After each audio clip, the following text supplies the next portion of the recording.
Introduction eh. Piling hindi na matatapos. So yun, hindi ko alam kung parang tama talaga yung sinabi ni Gabs na sobrang prepared ako. Ngayon ko lang natapos yung guidance.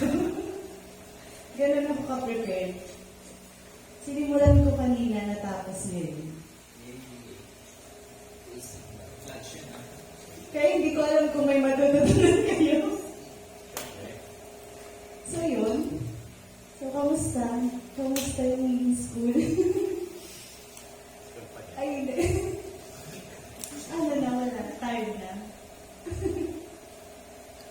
So yun, last week, so shinare sa atin ni Kuya Elwan that God made us fearfully and wonderfully. Na mali yung mga negative things na sinasabi natin or sinasabi sa atin ng ibang tao. Na hindi tayo pangit, hindi tayo walang kwenta, hindi tayo bobo, hindi tayo mahina, at higit sa lahat, kamahal-mahal tayo. So pinapakilala sa atin ni Jesus yung totoong identity natin.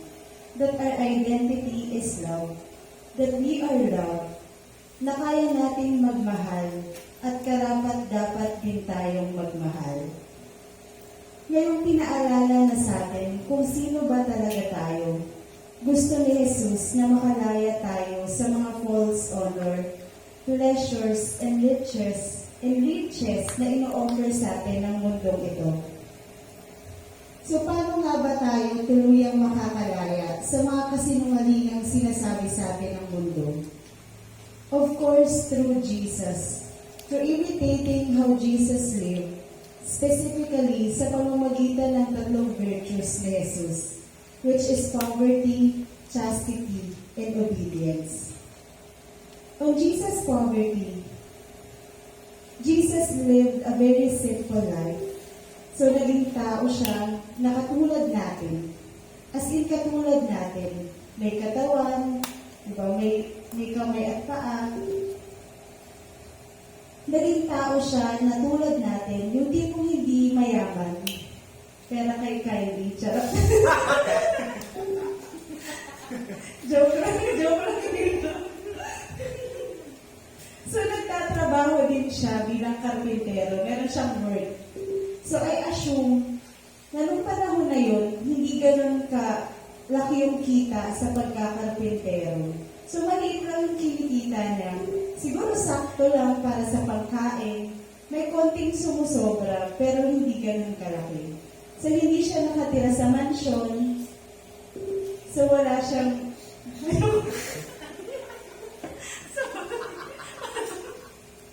so, yun. So, naramdaman niya rin yung pakiramdam na mawalan ng mahal sa buhay. Nung nawala si Joseph, yung tumayong tatay niya. So, naranasan niya lahat ng nararanasan natin ngayon. Naging tao siyang totoo. So, ayon sa 2 Corinthians 8, chapter 8, verse 9, hindi kaila sa inyo ang kagandahang loob ng ating Panginoong Diyos. Kahit na mayaman, naging mahirap siya upang mapayaman kayo sa pamamagitan ng kanyang pagiging mahirap. So, I really admire how he lived. Yung tipong low-key lang, despite him being God and able to do miracles.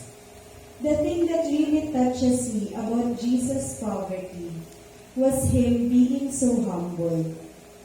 Hindi niya hangad na mapansin siya, but he is really focused on his mission. Alam ko kayang-kaya niya na ibida yung sarili niya, pero nagpakababa siya. So allow me to share this. So yung poverty na lagi kong sinusubukang gawin is yung poverty when it comes to being recognized or yung binibigyan ng mga praises or papuri. Since I was a lector, lagi akong nasa harap, nakikita ng maraming tao. So nakikilala ako sa paligid-ligid. So lagi akong napupuri na ang galing-galing mo naman magbasa. So every time na may mga nagsasabi sa akin ng ganun, or may mga nakakakilala sa akin, nahihiya ako personally because hindi ko siya tinitake as something na galing sa akin. But lahat ng bagay na yun is from God. So I all owe, He has given me that talent. Utang na loob ko sa Kanya lahat ng bagay na yun. So my way of giving back is magbigay din sa iba. So pag nagbibigay ako, hanggat maaari, ayokong pinapaalam sa iba. I wanted it to be between me sa pinagbibigyan ko at saka sa Diyos. So in this way, I am liberating myself in seeking praises from people and trying to please them and feed my ego. The only one that I wanted to be pleased is God. So, ano yung next na virtue ni Jesus, kung naaalala mo? So, chastity. Ako na lang.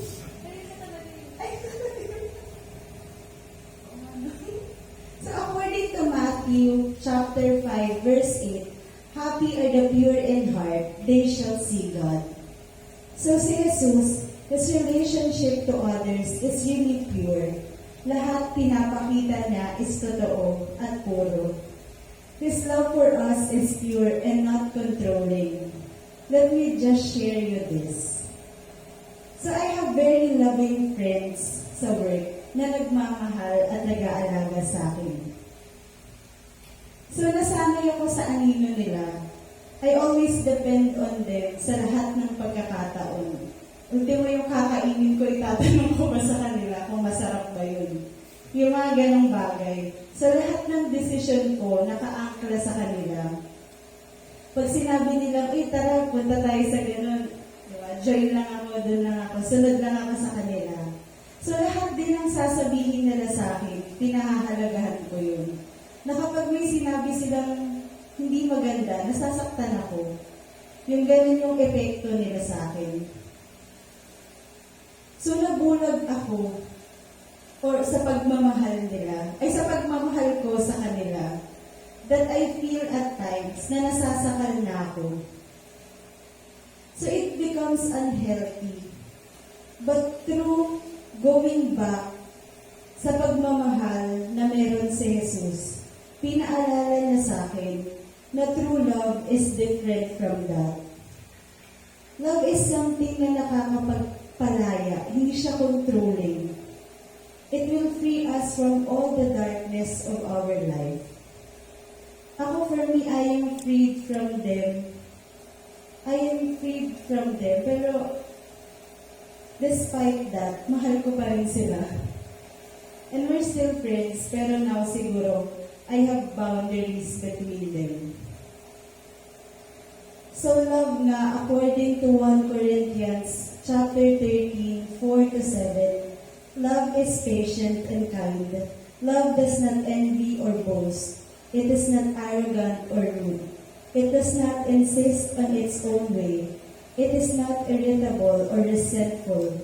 It does not rejoice at wrongdoing, but rejoices with the truth. Love bears all things, believes all things, hope all things, endures all things. So the next one is obedience. So we all know Jesus obeyed his Father. According to Philippians chapter 2 verse 8, in being found in human form, he humbled himself by becoming obedient to the point of death, even death on the cross. So na-amaze lang ako how much love Jesus has to his Father. Ginawa niya lahat ng yun because of his love at hindi dahil sa obligasyon na yun dahil anak siya ng Diyos, but because he loves his Father. So when I graduated in college at nakahanap na ako ng trabaho, yung tipong kumikita na ako ng pera, feeling ko I can control my life.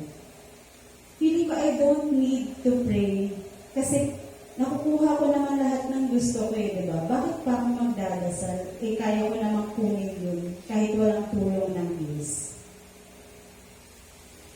But I was wrong.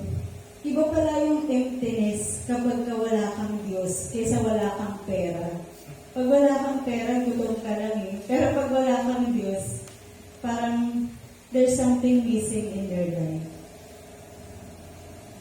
So okay na sa akin na wala akong pera kaysa wala akong Diyos. So naalala ko nga yung idea ni Sister Dali about sa obedience. So correct me if I'm wrong ha. Pero obedience daw for her is like having freedom. Ang contradicting niya, pero nagigets pa siya. Kapag sinusunod ko yung Diyos, it's like I'm following naman kung ano talaga yung deepest desire ko. At pinapalaya ko yung sarili ko sa mga makabundong bagay or sa makabundong buhay. So lahat tayo may kanya-kanyang kulungan na we are being imprisoned of. Pwedeng kulungan ng pagiging pasikat or gustong mapansin ng lahat. Pwedeng kulungan ng mga maling relasyon. Pwedeng kulungan ng ating mga sarili. ng mga sariling kagusto. Pwedeng kulungan ng ating mga sarili.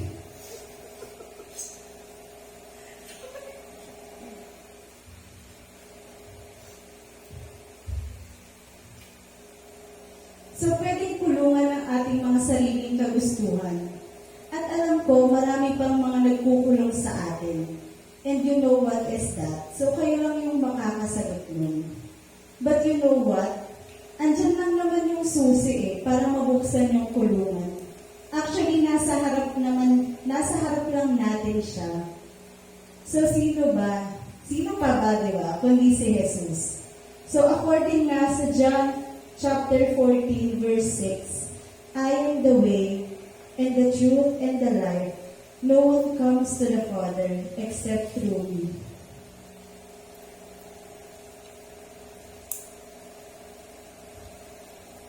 So, ang ating guide question ay, anong parte ng pagbasa o ng guidelines ang pinakatumatak sa akin at bakit? So, number 2, kausapin si Jesus sa pagdarasal at tanungin, Lord, ano nga ba ang mensahe mo sa akin ngayon? Number 3, paano ko maisasabuhay ang poverty, simplicity, chastity, at obedience, katulad ni Jesus sa aking sitwasyon?